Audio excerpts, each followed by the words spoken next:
like that. So there's, you know, well, it's 2-0 now. There's 7 seconds left. 2-0, 7 seconds. No,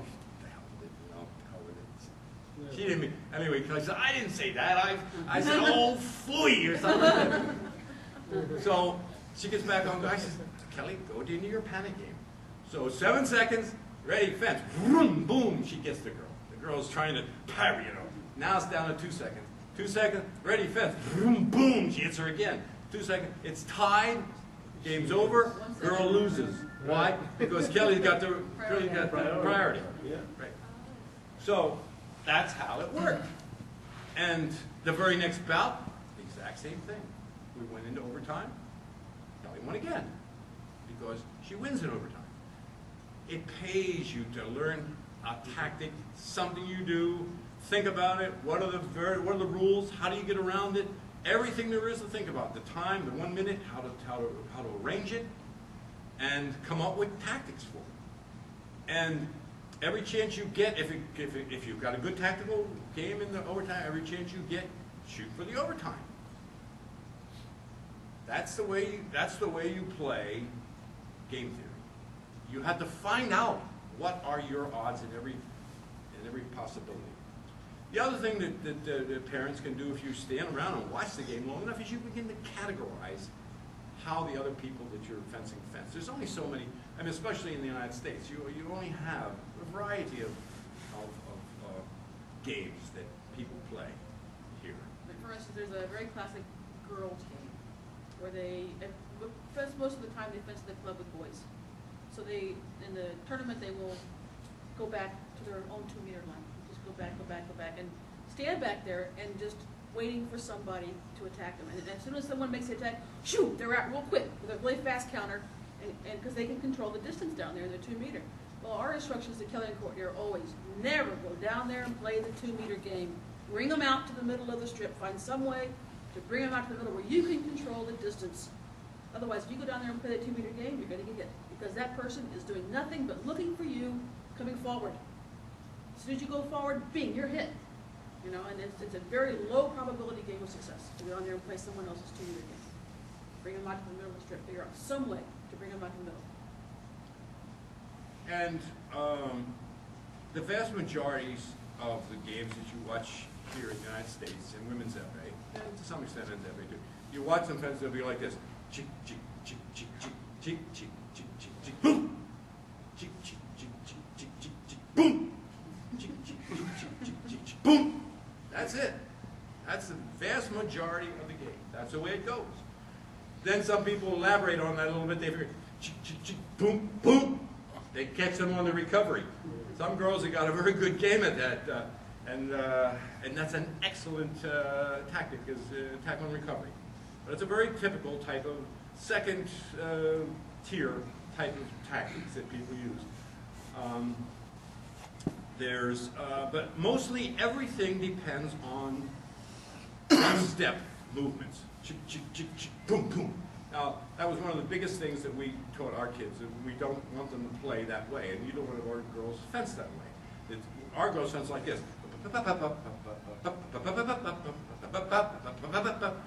You gotta, to be able to do that, just as a beginner, just as a beginning move, you've got to learn how to transition from the bounce to the step.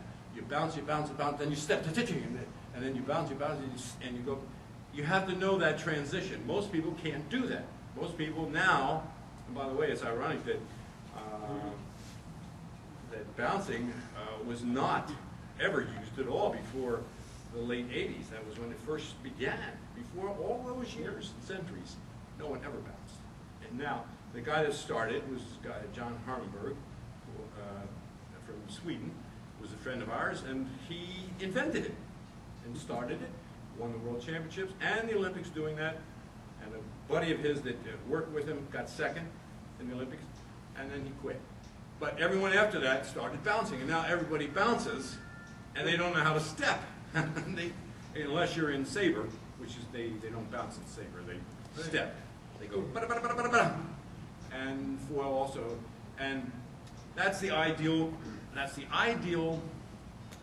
tactic, or the ideal technique in fencing epee today is is bouncing, stepping, bouncing, stepping. But it's a very difficult thing to do, to take more than one step. Why? Because if you take the very first step you take, everybody is prepared to counter into it. Unlike if you're in foil or saber, they can't, because you have the right of way. But in epee, everyone is prepared to counter immediately. So it's a special insight into knowing how to do that. Now, my one daughter, Courtney, can do that extremely well. I don't know if you ever watched her fence. She bounces around, then she goes, and then she'll wind up. She gets a hold of your blade. It's curtains. My other daughter can't do it as well because she doesn't know how to get the other person started as well, but she does do it. Those are the techniques that really will elevate you above the ordinary fencers. You just watch out there, the ordinary fencers, and it's just all boop, boop, boop, boop, boop, boop. That's all there is to it. It's not until you can move up into this kind of movement that you're really going to have a chance in Europe, because you can't make it just bouncing and taking one step. And that doesn't matter. I mean, some people can have a very powerful lunge off that step, and if they just get the right distance on you, like Susie Scanlon and Neely, who've got excellent power lunges, pow! And if they get that one step on you, which is good here, but it doesn't work in Europe. It doesn't work at all. They have a much bigger distance. You can't get close enough, and they move much more than just this bouncing stuff. So there's a lot of things that work here which will not work in Europe. No, and we were in Budapest, and I took videotape, so I just wanted to see what's the big difference. I was aware of that bouncing thing because she does a lot of that static bouncing and going nowhere. But I mean, I noticed there's always a constant motion with these girls, the good girls in Europe at the junior level. There's always this constant motion. I'm just wondering if we can see what is the tie between the hand and the foot. There doesn't have to necessarily be any tie between the hand and foot. Some people can fence way back here. Sorry. It's your husband. Well, the hand and the foot really ought to operate under different signals from the cerebellum. They should, because you don't want them to be tied together. But some people, it depends, and that's how you should, when you're watching your child fence, you should be categorizing in your own mind whether a person fences back here a lot or whether they fence up here a lot, and what's the best approach to that given what your child does, exactly how they do. Whether they use a pre-secure again, where they try to take someone's blade, where they're more like Kelly, where they're just trying to pick people. So there's two different ways of doing that, and both of our girls can start something in a midstream change, so in the midst of their foot and their hands definitely are not tied in the same thought motions. In women fencing, there's mainly absence of blade. Women prefer to be absence of blade all the time, and make just no blade preparation, just have the distance right, just have it right so that when they go, they're going to reach, as opposed to trying to touch the blade and do something with it. And the vast majority of the defenses against that is also, they say stop it immediately, over top, underneath, something like that. Because most of the kids do not have any background in foil.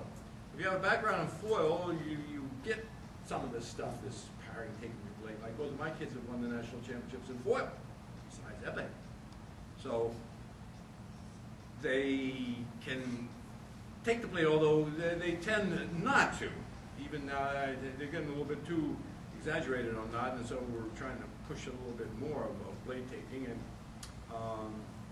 because some fencers you can't deal with unless you take their blade, unless you somehow get a hold of these great big tall people that have got long arms. You can't take them unless you can do like Courtney can do. Boop, boop, boop. She does that over and over and over and over. And I can tell you that without worrying about you learning anything, right? Because try to get around. Just try. Boop, boop, boop. She gets everybody doing that. So that's one of the reasons she doesn't use blade contact much anymore, because she doesn't need to in most of the cases. But when she does need to, like yesterday, she absolutely needed to take the blade in a lot of situations. And